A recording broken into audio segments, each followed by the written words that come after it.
Assalomu alaykum. Demak, milliy sertifikat ikkinchi mavzumiz algebrik shakl almashtirishlar. Savollarni yechimlarini ko'rishda davom etamiz. 125 ning 32%, 140 ning 15% dan qanchaga ortiq deb. Demak, biz 125 ni 125 ni 125 ni 32 ga ko'paytirib 100 ga bo'lishimiz kerak. Natijada xo'p, 25 ga qisqartiradigan bo'lsak, 4 mahrajimizda demak 4 qoladi. Bu yerda 5 qoladi. Qisqartiradigan bo'lsak 40 degan javob chiqadi ekan mana. Ana endi 140 ni 15%. 140 ni 15 ga ko'paytirib 100 ga bo'lamiz. Bitta 0 bilan bu kessa, xo'p, 15 bilan 10 kessa bu yerda 3 qoladi. Mahrajda 2 bilan bu kessa 7 qoladi. 7 kara 3 21. Endi 40 dan biz 21 da ayiradigan bo'lsak, tabiiy holatda 19 farq qiladi. Demak, qanchaga ortiq ekan? 19 ga ortiq ekan. S javobni olamiz. Xo'p, navbatdagi masalamiz Nodirning oylik maoshi ketma-ket 2 marta 15% dan oshirildi. Nodir dastlab $2000 oylik olgan bo'lsa, 2 marta oylik oshgandan keyin qancha bo'lgan?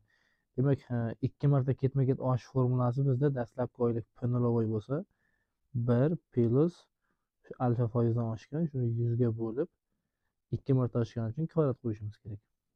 Demak, mana shu formuladan masalamiz yechim topadi. Nodirning dastlabki oyligi $2000 ko'paytiruv. Demak, 1 plus alfani o'rniga 15 taqsim 100. Buni kvadrat. Hisoblaydigan bo'lsak, endi 2000 ko'paygan. Bu yerda xo'p, biz agar 5 ga qisqartirib oladigan bo'lsak, 3 taqsim 20 qoladi. Umumiy mahraj bersak, 23 taqsim 20 qoladi. Natijada ko'rinib turibdi, 15% 2 marta ketma-ket oshsa, uning oyligi $2300 ga chiqadi ekan. Xo'p, navbatdagi masalamiz mahsulot narxi 20% arzonlashgandan keyin va ma'lum vaqtdan keyin 30% ga oshirildi. Agar mahsulotning yakuniy narxi shu bo'lsa, uning dastlabki narxi qanchaga teng? Dastlabki narxini biz albatta x so'm deb yoki p nulovoy narx deb olamiz va o'sha 20% arzonlashgan bo'lsa, 1 minus 20 taqsim 100 ga arzonlashgan bo'ladi. Ko'paytirib mana shu oylik hosil bo'ladi. Ma'lum vaqtdan keyin shu oylik yana 30% ga oshirildi. 30% ga oshirilsa 1 plus 30 taqsim 100 deb yana oshirib qo'yamiz hosil bo'lgan natijani. Va yakuniy natija bizda 17888 so'm tashkil etyapti. P nulovoy ko'paygan. Bu 80 taqsim 100 0.8 ga teng. Ko'paytiramiz. 130 taqsim 100 1.3 ga teng. Barobar 17888 so'm bo'lgan ekan. Shundan P nulovoy topamiz desak, 17888 so'mni bo'lamiz 8 ga va 13 ga desak, tepaga albatta 100 ko'payib qoladi. Endi biz 17888 da 13 ga bo'lsak, yoki birdan 8 ga ham bo'ladigan bo'lsak, 172 qoladi ekan. 172 orqasiga demak 2 nolni ko'paytirib qo'yamiz. Bu 17200 so'm tashkil etadi degani. Demak, mahsulotning dastlabki narxi mana shu foizlar aralashmasidan oldin 17200 so'm bo'lgan ekan. Xo'p, navbatdagi masalamiz A soni 35% 60 ga teng. Demak, biz A sonini 35 ga ko'paytirib 100 ga bo'lganimizda bular 60 ga teng deyapti. Xo'p, shu yerdan biz agar A ni topadigan bo'lsak, 60 ko'paygan 100 taqsim 35 bo'ladi. 5 ga qisqartirsak 1200 taqsim 5 ga qisqargandan 7 qoladi. A soni shunga teng ekan.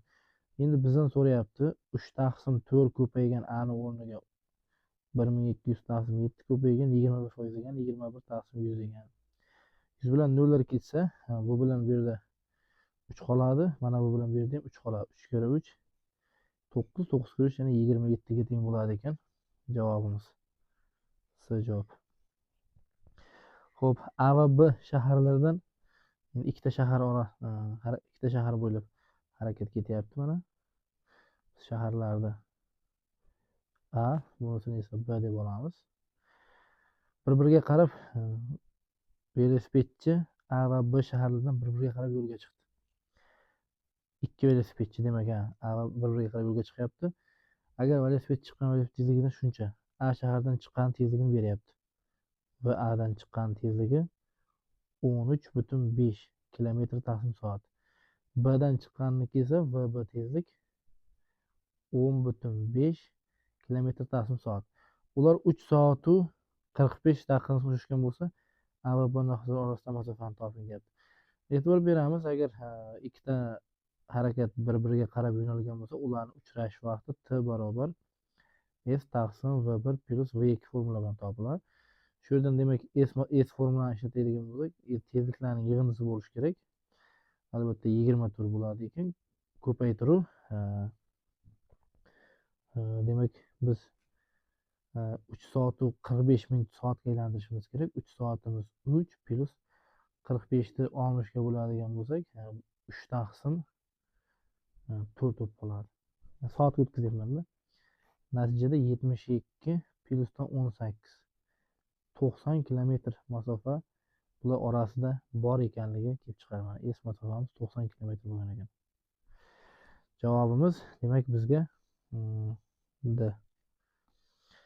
Xo'p, 3 ta sonning nisbati shu bo'lsa, ularning yig'indisi shunga teng, ularning eng kattasini toping deyapti. 3 ta sonni biz o'zimiz uchun 2x qo'shamiz 3x va qo'shamiz 5x deb olamiz. Yig'indimiz 120 ni tashkil etishi kerak. Demak, umumiy javobimiz 10x barobar 120, x barobar 12 ga teng ekan. Bu sonlardan eng kattasini toping. Eng kattasi 5x bo'lganligi uchun 5 ni 12 ga ko'paytirib qo'yamiz. X'imiz 12 chiqdi. Javobimiz 60 ga teng bo'ladi ekan. Mana C javob. Xo'p, ana endi hayitida ikki shahar orasidagi masofa mana shuncha santimetr. Haqiqiy masofa so'ralyapti. Demak, real hayotdagi masofani topish uchun biz 7,5 santimetrni masshtabdan kichraytirish, ya'ni 2 millionga ko'paytiramiz. 2 millionga ko'paytiramiz. Natijada 7 kere 5 15 million bo'ladi. Ya'ni bu birlik ham albatta santimetrda. Endi biz bilamiz 1 kilometrimiz 1000 metr. 1000 ni yana 100 ga ko'paytirishimiz kerak, santimetrga o'tadi. Ya'ni 100 ming bo'ladi. Mana shuni 100 mingga bo'lsam bu kilometrga o'tadi ekan. 100 ming degan mana bu 5 ta nol o'chiriladi degan 100 mingga bo'lingan payt va bu 150 kilometr masofa bo'lib qoladi ekan. Demak, javobimiz bizga B javob. 8-savol. Bir do'konda 5 kilogramm 3 kilogramm olma to'landi. Shuncha to'landi. Narxi qancha deyapti. Endi bu yerda sistema tuzish kerak, hammaga ma'lum. Ya'ni 5 kilogramm olmani 1 kilogrammni x so'mdan olgan bo'lsa, 5 kilogrammni 5x so'mdan olgan bo'ladi. 3 kilogramm narxida 1 kilogrammni y olgan bo'lsa, 3 kilogrammni 3y olgan bo'ladi. Ya'ni bu 54 ming so'm tashkil etadi. Keyin ikkinchi marta 3 kilogramm olma olyapti, ya'ni 3x bo'lyapti, 4 kilogramm nog olyapti. 4y bo'lyapti. Uning summasi 50 ming chiqyapti mana. Xo'p, biz sistemani yechish uchun yuqorini, demak, nechaga ko'paytirsak bo'ladi? Boring ana 4 ga ko'paytiramiz. 20 ta x plus 12 ta y barobar 54 kere 4. Xo'p, 54 kere 4 ni birdan yozamiz. 16, 216 bo'ladimi? 216 bo'lib qoladi mana. Xo'p, birdan demak 4 ga emas, nechaga ko'paytirsak? Xo'p, nechaga ko'paytirsak endi? 12 y'lar yo'q qilamiz, shu ko'paytiramiz. 9x plus 12y barobar 150 bo'lib qoladi. Mana bu 50 ming yetdi. Sistemani ayirib beradigan bo'lsak, 11x barobar. Xo'p, mana bu yerda demak 6 qoladi. 11 dan yana 6, 1 dan 0, 66 ming qolyapti. Shundan x topadigan bo'lsak 6 ming chiqadi. Ya'ni olmaning narxi 6 ming ekan. Endi olmaning narxi 6 ming bo'lsa, shunda 4 ta y'imiz teng 50 dan 18 ming ayriladigan bo'lsa 32 ming qoladimi? Natijada nokning narxi bizga chiqadi. Y chiqyapti bizda 8 ming.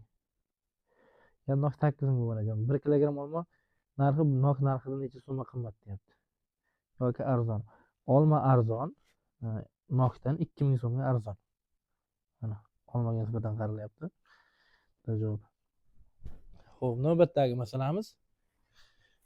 Firma 4 ta chorakda foydalarning nisbati shu kabi bo'lib, umumiy foyda shunchani tashkil etdi. Firma 3-oyda qancha foyda qilgan? Demak, bu ham oddiy masala bo'ladi. Har bir foydasini x deb oladigan bo'lsak, ya'ni 5x qo'shamiz 8x qo'shuv 3x qo'shuv 7x barobar 460 million deb yozib qo'yamiz biz ham so'z bilan.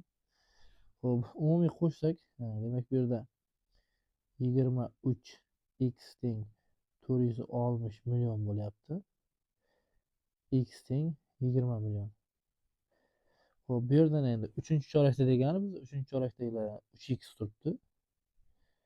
3 kere 20 million bo'ladigan bo'lsa, bu 60 million foyda qilgan bo'ladi 3-chorakning o'zida. Xo'p, bu yerda endi 120 soni shu bo'laklarga bo'linib desam juda oddiy bo'ladi. 7x qo'shamiz 8x qo'shamiz 9x deymiz bo'laklarni. Hammasi albatta 120 ni berish kerak. Bu yerda 15 9 bo'lsa 24x barobar 120. X barobar 5. Eng kichik va eng katta bo'laklar ayirmasi degani eng katta bo'lagimiz 9x, eng kichik bo'lagimiz 7x. Ayirsak 2x qolyapti. Bizda x teng 5 chiqqan. Javobimiz 10 bo'ladi ekan. Bu B variantga to'g'ri keladi. Shuncha poyezd 5 soatda qancha masofani bosib o'tadi deyapti. S masofani hisoblaymiz biz. Metrda chiqarib olamiz. Ya'ni 24 metr taqsim sekund tezlikda mana buni sekundga o'tkazamiz. 5 ko'paygan 60 desak minut, yana 60 desak sekundga o'tadi.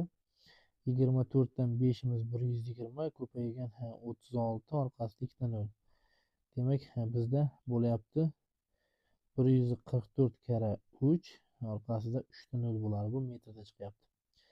Endi kilometrga o'tish mana shu 3 ta 0 ni o'chirsam bu kilometr bo'lib qoladi.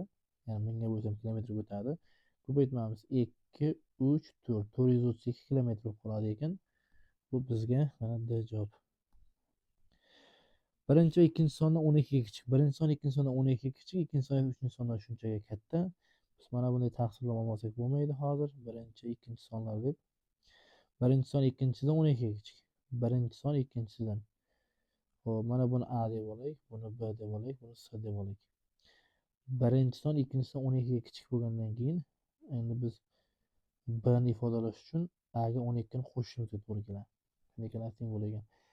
Ikkinchi son esa 3-sondan 15 ga katta. Ya'ni sini ifodalayotgan paytda ikkinchi son 3-sondan 15 ga katta bo'lgani uchun A plus 12 dan 15 ta ayiraman. Uchala son bu uchta sonning o'rta arifmetiki deyapti. Ya'ni A plus B ni o'rniga A plus 12 plus C ni o'rniga A minus 3 teng bo'ladi. 3 ga bo'linib 26 ga ko'paytiraveramiz. Ya'ni 3 ta A plus 9 barobar 26 kara 3 o'rniga 3 ga qisqartiramiz. A teng 26 dan 9 ayirsak 17 bo'lib qoladi. Bu sonlarning kichigini toping deyapti. Bizda kichigi demak A minus shu qoladi. 17 dan 17 mana birinchi son 17. Keyingisi albatta bu 29 bo'ladi. Mana bunisi 17 minus shu desalgina xatolik ketdimi deyman. Bu uchta sonning o'rta arifmetiki 26 deymiz. Shu sonlarning kichigini toping. Birinchi son ikkinchi sondan 12 ga kichik. Birinchi son ikkinchi sondan haqiqatan 12 ga kichik. Xo'p, uchinchi sondan 15, ikkinchi son esa uchinchi sondan 15 ga katta. Ikki qo'shsam to'ppa-to'g'ri bo'lishi kerak. 3 ta A plus 9 teng 26. 3 ga bo'lganimizda xato ketibdi mana bu yerda. Mana 3 ta A plus 9 teng 26 kara 3 ku. Shundan A plus 3 teng 26 bo'lib A teng 23 bo'lishi kerak edi. A teng 23 bo'lishi kerak edi. Natijada bizda bu 23, shunda mana bu oxirgisi A minus bo'lardi, 20 bo'lib qolardi. Eng kichigi bizga shu javob kerak bo'lardi. Ya'ni C javob o'rtadagisi eng kattasi bo'lib qoladi. Xo'p, 13-savol. Xo'p, buni proporsiya qilib olamiz. Ya'ni 100 kilometrga avtomobil 12 litr yonilg'i sarflayapti. Xo'p, u 16,8 litr yonilg'i bilan x kilometr yuradi. X topish uchun demak 168 ko'paygan 10 ni 12 ga bo'lishimiz kerak. Ana endi bu yerda 168 albatta 12 ga bo'linadi. Ya'ni 10 tur bilan 10 turdan ko'paygan paytda 140 kilometr yurayotgan deymiz. Demak, javobimiz B javob bo'ladi ekan. 14-masalamiz demak arlardan ifodalang deyapti. Biz bilamiz bir arimiz 100 metr kvadrat. 100 metr kvadrat. Xo'p, 1 metr kvadratimiz o'zi bizda demak 10.000 santimetr kvadrat. 10.000 santimetr kvadrat. Endi bir arni hisoblaydigan bo'lsak, mana 100 ko'paytirib 10.000 desak, bu 1 million santimetr kvadrat bo'ladi.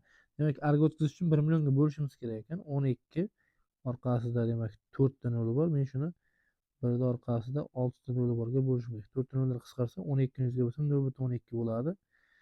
Va bu B javob bo'ladi ekan. Mana shuncha ar bo'ladi ekan.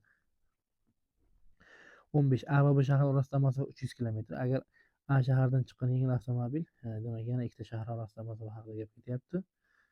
Xo'p, buni mana bunday qilib olamiz. Mana bu A shahar deymiz. Xo'p, B shahar. Xo'p, endi qarang. Orasidagi masofa 300 kilometr. 300 kilometr. A shahardan chiqqan yengil avtomobil B shaharga chiqqan yuk mashinasi 2 soat keyin uchrashdi. Yengil avtomobil va B shahardan chiqqan yuk mashinasi 2 soatdan keyin uchrashdi. Xo'p. Ularning tezligi 50% ga ortiq bo'lsa, ya'ni birovniki V bo'lsa, buniki 1,5 V bo'ladi. Demak, 2 soatda uchrashgan bo'lsa, 2 soat barobar 300 ni bo'lamiz V plus 1,5 V ga. Ya'ni 2 barobar bo'ladi 300 taqsim 3 V taqsim 2. Xo'p, natijada bizda 3 V teng 300, V teng 100 chiqib qoladi. Birinchisini tezligi 150 bo'lgan ekan, ikkinchisini 200 bo'lgan ekan. A shahardan qanday masofa uchrashadi deyapti. 150 bilan yurgan bo'lsa, bir-biriga qarab yurgan paytda tezlik qo'shildi, 2 soatda uchrashdi. 2 soatda uchrashdi. Endi A shahardan qanday masofada uchrashgan deyapti. Xo'p, men 150 bu 2 demak 150 chiqishi mumkin bo'lsa ekan, 2 soatda o'zimizga ham bosib ketsak tezligi bunaqa bo'ladigan bo'lsa. Biz mana bu yerda arifmetik xato yo'l qo'ydik. Ya'ni 2 barobar 300 taqsim 5 V taqsim 2 bo'lishi kerak edi. Shundan V ni qiymati teng 60 chiqardi keyin. A shahardan chiqqan avtomobilning tezligi 1,5 V bo'lgandan keyin tezligi 90 bo'lgan.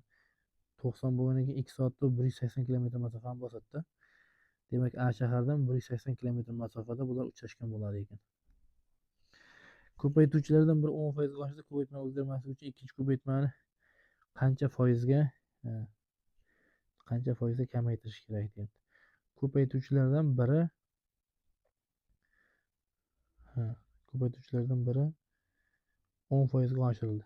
Tasavvur qilamiz, A ko'paytirib B ifoda bor edi bizda. Bir 10% ga oshgan bo'lsa 1,1 A bo'lgan. Ikkinchisini biz K foizga kamaytirgan bo'lsak, u 1 minus K bo'lib qolgan. Mana kamaygani bilan shunday bo'lib qolgan. K foiz chiqishi kerak bu yerda. Ko'paytiruv B teng umumiy tenglik o'zgarmasligi kerak. Ya'ni A ko'paytiruv B bo'lishi kerak. Shundan A bilan qisqartirsak 1,1 minus 1,1 K teng 1 bo'lib qolyapti. Bu yerdan K ni topadigan bo'lsak 0,1 taqsim 1,1. Ya'ni 1 taqsim 11 bo'ladi. Buni foiz ustiga 100 ga ko'paytiramiz. 100 taqsim 11 bu 9,11 dan 1% ga teng bo'ladi. Mana shuncha foiz kamaytirgan ekan deymiz. Va bu bizga D javobni beradi ekan. Ana endi fermer 3 turdagi ekin: bug'doy, makkajo'xori, paxta. Demak, u bug'doy ekyapti. Bug'doy. Xo'p, biz makka deymiz. Makkajo'xorini paxta.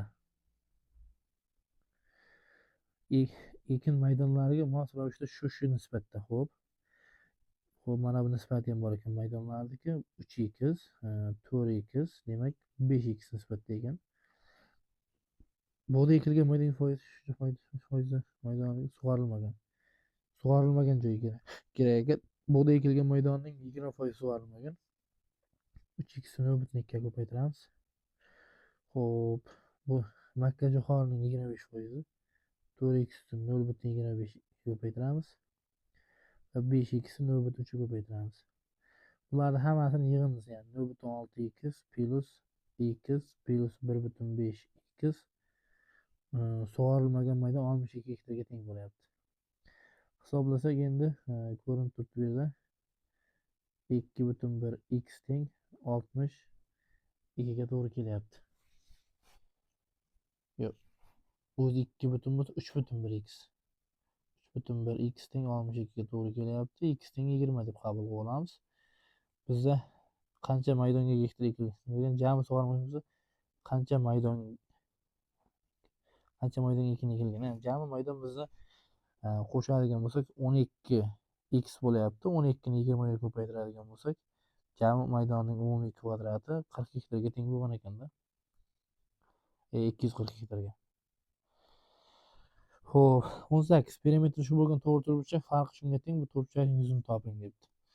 Endi oddiygina to'rtburchak yasab ishlab qo'yamiz. Buncha muammoli masala emas bu. Mana shunaqa to'rtburchak bor deb tasavvur qilaylik. Tomoni A, bu tomoni B, bu tomoni ham A, bu tomoni ham B. Endi perimetr degan payt A plus B ni biz albatta 65 ga tenglaymiz. A minus B ni 9 ga tenglaymiz. Sistemani qo'shib bersak, 2 A teng 74, A teng 37. A teng 37 bo'lsa, B teng 8 bo'lgan ekan. Yuzasi deyapti, demak S yuzasi 37 kare 8 bu 296 ga teng bo'ladi. Xo'p, 19-savol A, B, C sonlar mos ravishda shu nisbatda bo'lsa, ifodaning qiymatini toping deyapti. Xo'p, biz A sonini o'zimizga mos bo'lishi uchun, qulaylik bo'lishi uchun A sonini demak x, B sonini 3x taqsim 2, C sonini 4x, D sonini 2x taqsim 3 deb oladigan bo'lsak, yuqori yig'inda A plus B x plus 3x taqsim 2 shuni bo'lamiz deymiz. C plus D 4x plus 2x taqsim 3. Hisoblasak 5x taqsim 2 ko'paytiruv 3 taqsim 14x. X'lar ketsa, xo'p, qisqargan narsa yo'q. 15 taqsim 28 bo'lib qolyapti bizda. 15 taqsim 28 hech nimaga qisqarmaydi. Nega unday bo'ldi? A plus B ni qiymati demak 5x taqsim 2 C minus D ekan. Uzr, mana bu yerda arifmetik xato ketdi. C minus D bo'lamiz. C minus D 4x minus 2x taqsim 3. Unda demak 5x taqsim 2 ko'paygan 3 taqsim 10 x bo'ladi. Bu bilan bu qisqarsa 2 qoladi. Natija 3 taqsim 4 ga teng bo'ladi ekan. Va bu mana bu A javobda. Xo'p, 20-savol. Sayyohlarning shuncha qismi A shaharga. Demak, A shaharga ketganlarni hisoblaymiz. Umumiy sayyoh x bo'lsa, 2x taqsim 7 ketgan. Shuncha qismi B shaharga. B shaharga ketganlar e'tibor beramiz. 3x taqsim 5. Qolganlarning shuncha qismi C shaharga. C shaharga ketyapti. X dan ayriladi 2x taqsim 7, ayriladi 3x taqsim 5. O'sha qolganlarning ham 1 taqsim 4i C shaharga ketyapti ekan. 6 ta hech qayerga bormagan bo'lsa deyapti. Demak, hamma borganlarni yig'ib chiqamiz. 2x taqsim 7 borgan, 3x taqsim 5 ham borgan, plus xo'p, buni hisoblaydigan bo'lsak, bitta alohida hisoblab olaylik. 7 35x deylik. 35x minusdan 5 esa 10x minusdan 21x taqsim 35 ko'paytirib 1 taqsim 4. Shunda bu x taqsim 35 qoladi ekan. C shaharga ketganlar x taqsim 35 va unga 6 ta bormaganini qo'ysak, unga x ni berish kerak. 35 ko'paytirib olsak, demak 10x plusdan 21x plus x plus 6 kare 35 teng 35x bo'ladi. Xo'p, 6 kilo 35imiz 210 barobar. Demak, bu yerda bizga ayrilyapti 22x 32x 3x qolar ekan. X teng 70 chiqyapti. Ya'ni umumiy sayyohlar 70 kishini tashkil etgan ekan.